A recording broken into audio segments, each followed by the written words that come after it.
Bugun men pensionerlar uchun juda muhim masalani tushuntirib beraman. Iyul oyida pul olish, nafaqa to'lovlarini kechiktirmaslik.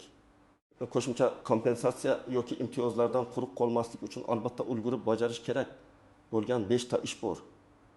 Bu ma'lumot har bir pensionerga, pensionerning farzandlariga, vasiylariga va keksa ota-onasining hujjatlari bilan shug'ullanadigan odamlarga tegishli. Chunki bitta ariza vaqtida berilmasa, bitta ma'lumot yangilanmasa yoki bitta hujjat tekshirilmasa, odam o'ziga tegishli pulni vaqtida ola olmay qolishi mumkin.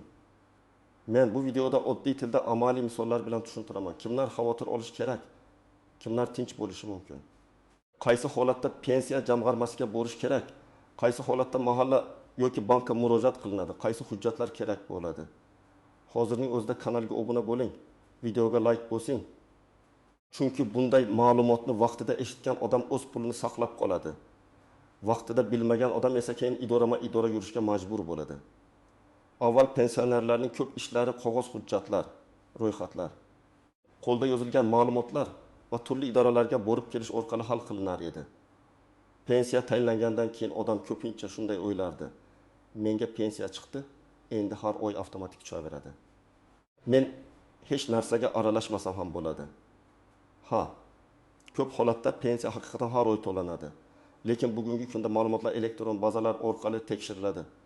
Bank kartalari, yashash manzili doimiy ro'yxat, ishga kirish yoki chiqish, nogironlik muddati, boquvchisini yo'qotganlik bo'yicha hujjatlar, shaxsiy ma'lumotlar bir-biri bilan bog'lanib bormoqda. Mana shu o'zgarishning foydali tomoni bor. Ko'p ishlar tezlashdi. Ayrim arizalarni elektron tarzda berish mumkin. Ortiqcha ma'lumotnoma kamroq talab qilinadi. Lekin xavfli tomoni ham bor. Bazada xato bo'lsa, bank kartasi ishlamay qolsa, odam yashash joyini o'zgartirib xabar bermasa, nogironlik muddati tugab qolsa yoki merosxo'rlar boquvchisini yo'qotganlik nafaqasi bo'yicha hujjatlarni vaqtida yangilamasa, to'lov vaqtincha to'xtashi, kamayishi yoki kechikishi mumkin. Iyul oyi ayniqsa muhim. Chunki yilning o'rtasi keladi.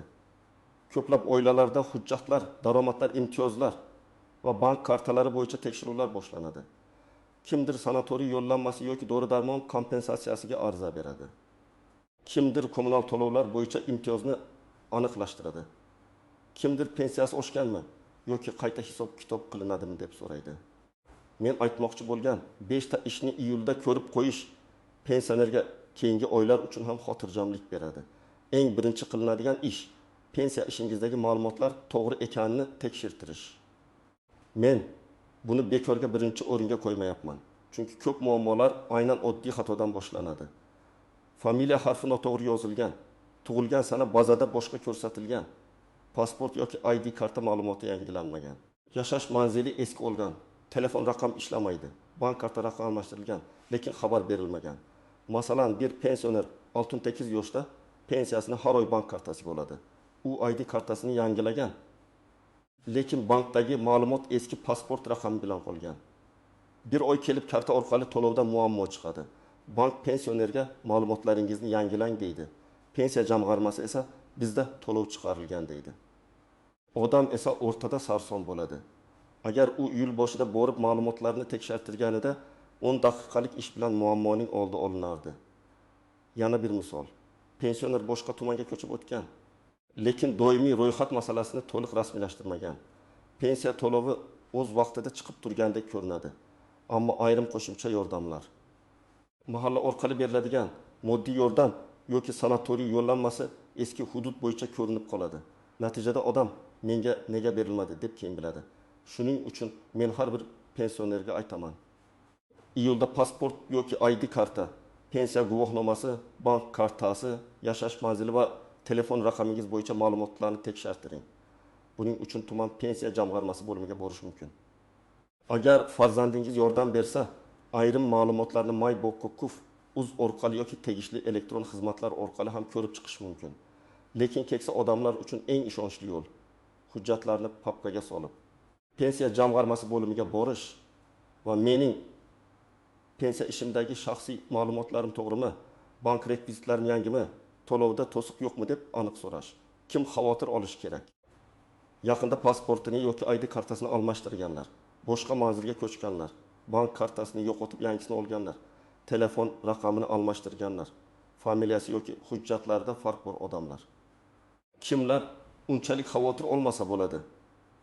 Hujjatlari o'zgarmagan, pensiyasi muntazam tushayotgan, bank kartasi ishlayotgan, yashash manzili bir xil bo'lgan pensionerlar, lekin ular ham yiliga kamida bir marta tekshirtirib qo'ysa, zarar qilmaydi. Ikkinchi muhim ish pul qayerga tushishini tekshirish. Bugun ko'pchilik pensionerlar pensiyani bank kartasiga oladi. Ba'zilarga naqd shaklida yetkazib beriladi, ba'zilar esa bank orqali yechib oladi. Muammo shundaki, karta muddati tugashi, karta bloklanishi, pin kod esdan chiqishi, karta yo'qolishi yoki bank hisobida cheklov paydo bo'lishi mumkin. Pensioner esa buni faqat pensiya kuni kelganda biladi. Tasavvur qiling. Odam har oy 1 million 200 ming so'm pensiya oladi. Iyul oyida dori olish, kommunal to'lov qilish, nabirasiga yordam berish rejalashtirilgan. Pensiya tushadigan kuni bankomatga boradi. Karta ishlamaydi. Bankka kirsa, kartangiz muddati tugagan. Yangisini chiqarish kerak deyishadi. Yangi karta bir necha kun ichida tayyor bo'ladi. Ba'zida undan ham ko'proq vaqt ketadi. Bu vaqtda odam rejalashtirgan xarajatlarni qila olmaydi. Shuning uchun iyulda kartaning amal qilish muddatini albatta tekshiring. Ayniqsa kartada oy va yil yozilgan bo'ladi. Masalan, 0725 bo'lsa, karta 2025 yil iyul oyigacha amal qiladi. Ba'zi banklarda oy oxirigacha ishlashi mumkin. Ba'zi amaliyotlarda oldindan yangilash talab qilinadi. Shuni bankdan aniq so'rash kerak. Agar karta muddati iyul, avgust yoki sentyabrda tugasa, kutib o'tirmang. Hozirning o'zida bankka boring. Yangi karta chiqarishni so'rang va pensiya jamg'armasiga yangi rekvizit kerak bo'lsa, uni taqdim eting. Yana bir nozik masala, pensionerning kartasida farzandi yoki qarindoshi foydalanadi. Men bu holatni ko'p ko'raman. Keksa odamning o'zi bankomatdan foydalana olmaydi, kartani o'g'liga yoki qiziga beradi. Bu oilada ishonch bo'lsa, amaliy jihatdan tushunarli. Lekin qonuniy tomondan ehtiyot bo'lish kerak. Agar pensioner o'z roziligi bilan yordam so'rasa, yaxshisi bankda ishonchnoma, mobil ilovada ruxsat yoki qonuniy tartibda vakillik masalasini aniqlashtirib qo'yish kerak. Aks holda keyinchalik pul yechib olingani bo'yicha oilaviy nizolar chiqishi mumkin. Naqd shaklida pensiya oladiganlar ham tekshirib qo'yishi kerak. Agar odam uyda bo'lmasa, yashash manzili o'zgarsa, yetkazib beruvchi xodim topolmasa, to'lov kechikadi. Men tavsiya qilaman, iyulda mahalla yoki pensiya yetkazib berish bilan shug'ullanuvchi tashkilotdan to'lov grafikini, manzil ma'lumotini, telefon aloqasini aniqlashtiring. Ayniqsa yoz oylarida odamlar qishloqqa, farzandinikiga, sanatoriyga yoki davolanishga ketadi. Agar shu vaqtda pensiya kelib, pensioner uyda bo'lmasa, keyin pulni olish uchun qo'shimcha harakat talab qilinadi. Uchinchi ish, faqat asosiy pensiya bilan cheklanib qolmaslik. Ko'p pensionerlar o'zlariga tegishli qo'shimcha yordamlar borligini bilmaydi yoki baribir bermaydi deb ariza bermaydi. Men esa har doim aytaman. Davlat tomonidan beriladigan har qanday imtiyoz, kompensatsiya yoki moddiy yordam faqat og'zaki gap bilan emas, hujjat va ariza bilan yuradi. Ariza bermagan odam ko'pincha ro'yxatga tutishmaydi. Bu yerda nimalar bo'lishi mumkin? Kommunal to'lovlar bo'yicha imtiyozlar, ayrim toifadagi pensionerlarga dori-darmon yordami, nogironligi bo'lgan shaxslarga texnik reabilitatsiya vositalari, sanatoriy yo'llanmalari, yolg'iz keksalarga ijtimoiy xizmat, kam ta'minlangan oilada yashaydigan pensionerga moddiy yordam, parvarishga muhtoj pensioner uchun alohida xizmatlar. Har bir hududda tartib, navbat va talab qilinadigan hujjatlar farq qilishi mumkin. Shuning uchun iyulda mahallaga va tegishli ijtimoiy xizmat idorasiga borib, mening toifam bo'yicha qanday yordamlar bor, ariza qabul qilinyaptimi, navbatga yozilish kerakmi deb so'rash kerak.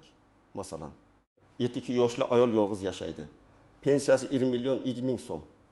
U kommunal to'lov, dori-darmon, oziq-ovqatdan orttirib yashashga qiynaladi. Lekin mahallaga bormaydi, chunki uyaladi. Natijada moddiy yordam yoki ijtimoiy xizmatga ehtiyoji borligi rasmiy ko'rinmaydi. Agar u yilda mahallaga borib ariza yozsa, yashash sharoiti o'rganiladi, ehtiyoj tasdiqlansa, unga yordam ajratilishi yoki boshqa xizmatlar ko'rsatilishi mumkin. Bu kafolatlangan tarzda hammaga bir xil beriladi degan emas, lekin arizasiz hech narsa boshlanmaydi. Yana bir misol. Ikki guruh nogironligi bo'lgan pensionerga yurish uchun qo'ltiq tayoq, eshitish moslamasi yoki boshqa reabilitatsiya vositasi kerak. U buni o'z puliga olishga urinadi, lekin narxi qimmat. Aslida ayrim hollarda bunday vositalar belgilangan tartibda berilishi mumkin. Buning uchun tibbiy xulosa nogironlik hujjati, ariza va tegishli ro'yxatga kiritilishi talab qilinadi. Iyulda buni boshlamasa, yil oxirida navbat cho'zilib ketishi mumkin. Bu masalada kimlar albatta harakat qilishi kerak? Yolg'iz yashovchi keksalar, nogironligi bo'lgan pensionerlar, daromadi juda past oilada yashovchilar, davolanishga ko'p xarajat qilayotganlar, kommunal to'lovlarni to'lashga qiynalayotganlar, sanatoriyada davolanishga ehtiyoji borlar. Kimlar tinch bo'lishi mumkin? Daromadi yetarli, sog'lig'i nisbatan yaxshi, qo'shimcha yordamga ehtiyoji yo'q pensionerlar, lekin ular ham o'z huquqlarini bilib qo'ysa, keyin kerak bo'lganda vaqt yo'qotmaydi. 4-ish staji, ish haqi va qayta hisob-kitob masalasini ko'rib chiqish 4-muhim ish. Pensiya miqdorini qayta ko'rib chiqishga asos bormi yo'qmi? Shuni aniqlash. Ko'p pensionerlar pensiya tayinlangan paytda hamma hujjatlar to'liq hisobga olingan deb o'ylaydi. Lekin amaliyotda ba'zan eski ish joyidan ma'lumotnoma topilmagan bo'ladi. Arxiv hujjati keyin chiqadi. Ish stajining ayrim yillari tasdiqlanmay qoladi. Ayollarda bola parvarishi davri, erkaklarda harbiy xizmat yoki boshqa mehnat davrlari to'liq kiritilmagan bo'lishi mumkin. Men bunday vaziyatni oddiy misol bilan tushuntiraman. Bir odam 35 yil ishlagan, lekin pensiya tayinlanganda faqat 37 yil tasdiqlangan. Chunki 4 yil ishlagan korxona yopilgan, hujjatlar arxivdan topilmagan. Keyin qarindoshi yordam berib, arxivdan ish haqi va ish staji bo'yicha ma'lumotnoma topadi. Agar bu hujjat pensiya jamg'armasiga topshirilsa, pensiya qayta hisoblanishi mumkin. Bu har doim katta summa bo'ladi deb aytmayman, lekin oyga 1000, 1000 yoki undan ko'proq farq ham pensioner uchun muhim pul. Yana bir holat, pensioner pensiyaga chiqqandan keyin ham ishlagan. Ishlayotgan pensionerlar bo'yicha qayta hisob-kitob tartiblari alohida bo'lishi mumkin. Odam men ishladim, demak pensiyam avtomatik oshishi kerak deb o'ylaydi. Lekin ayrim holatlarda ariza, ma'lumot yoki elektron bazadagi tasdiq kerak bo'ladi. Shuning uchun iyulda ish beruvchi tomonidan sug'urta badallari, ish haqi, mehnat shartnomasi va bandlik ma'lumotlari to'g'ri aks etganmi? Tekshirtirish foydali. Ayniqsa Sovet davrida 1990 yillar boshida xususiy korxonalar endi ochilayotgan davrda ishlagan odamlar ehtiyot bo'lishi kerak.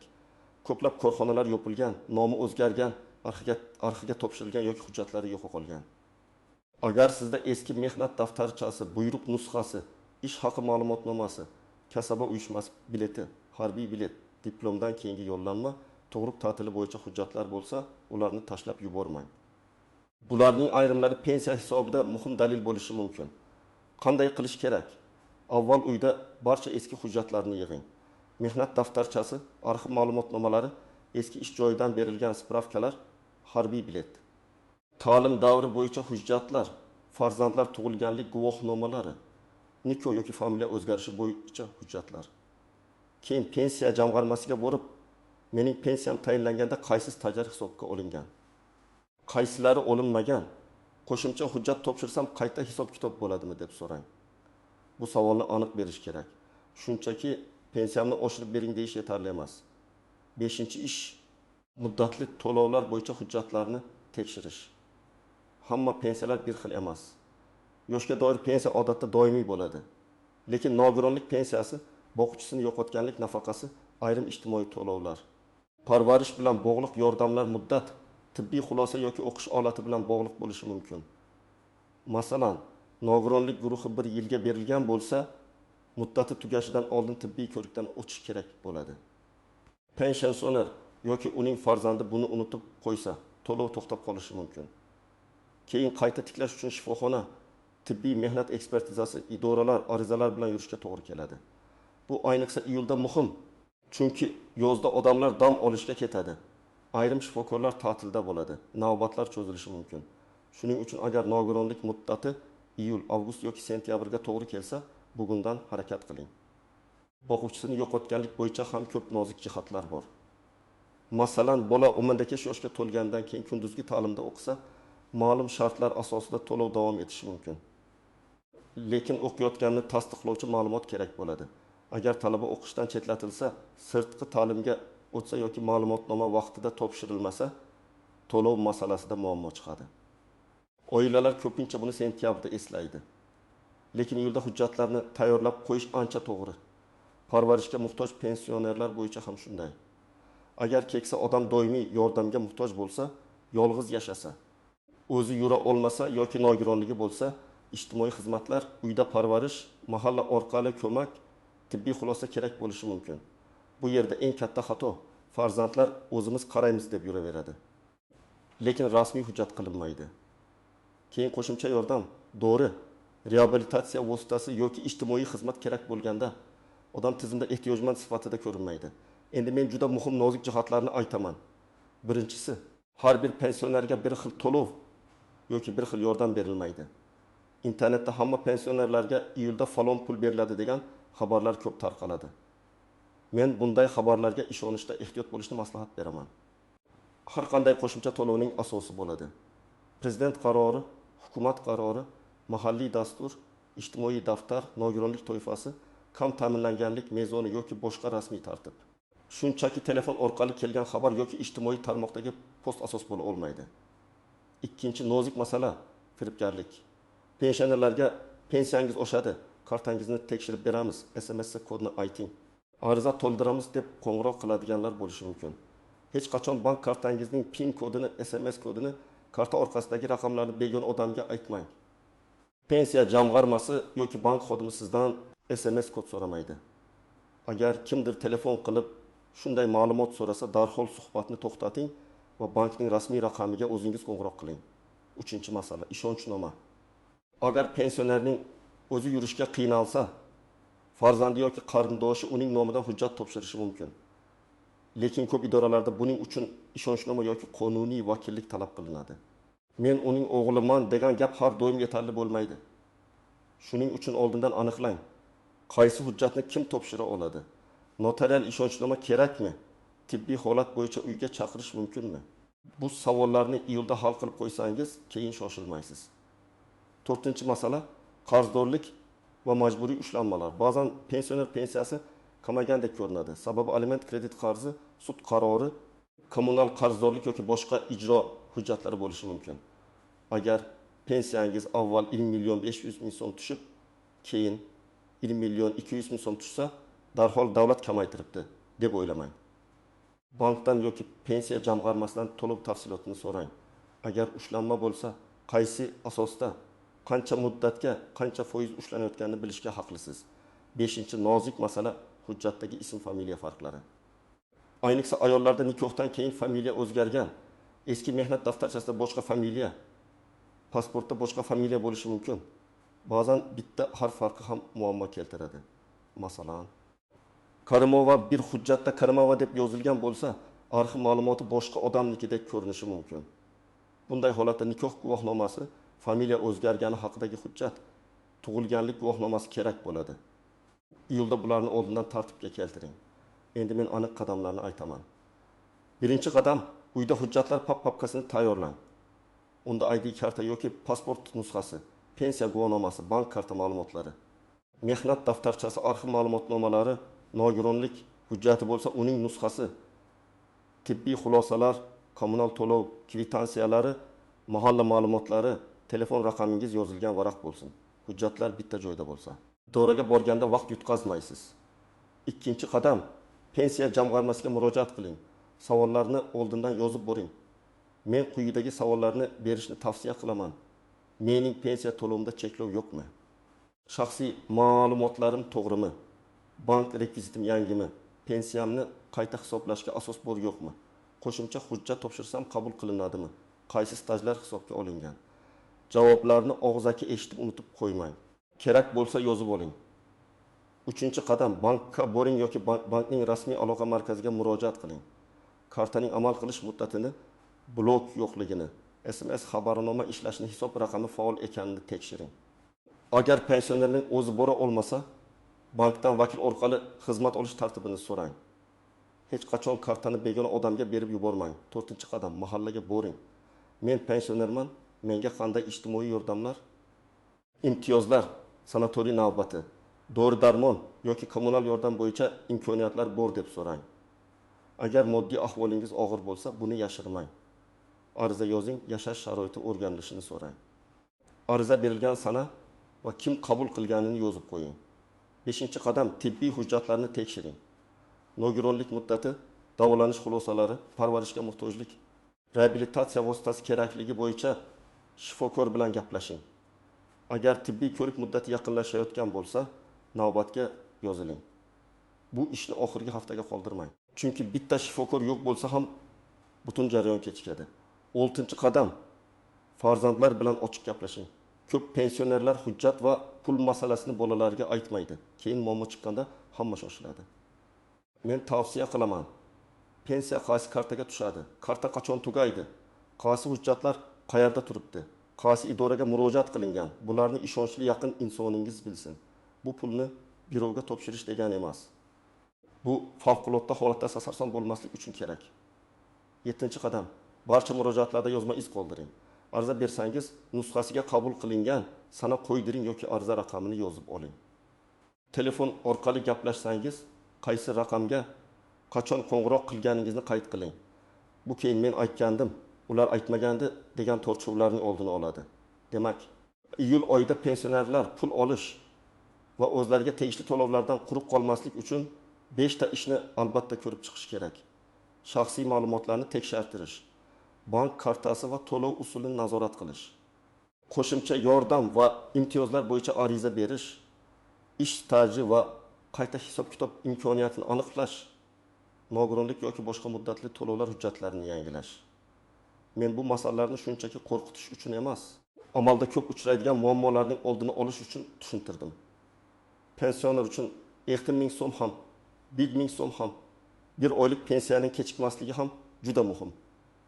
Vaqtida berilgan ariza, vaqtida yangilangan karta, vaqtida topilgan arxiv hujjati odamning pulini saqlab qoladi. Sizda ham pensiya karta, imtiyoz yoki qayta hisob-kitob bo'yicha savol bo'lsa, izohlarda yozing. Qaysi hududdan siz qanday muammoga duch keldingiz? Pensiyangiz vaqtida tushyaptimi? Qo'shimcha yordam olishga urinib ko'rdingizmi? Fikringizni qoldiring. Videoga like bosing, kanalga obuna bo'ling va bu ma'lumotni ota-onangizga, qo'shnilaringizga, pensioner tanishlaringizga yuboring. Chunki bitta vaqtida eshitilgan maslahat kimningdir pensiyasini, imtiyozini va xotirjamligini saqlab qolishi mumkin.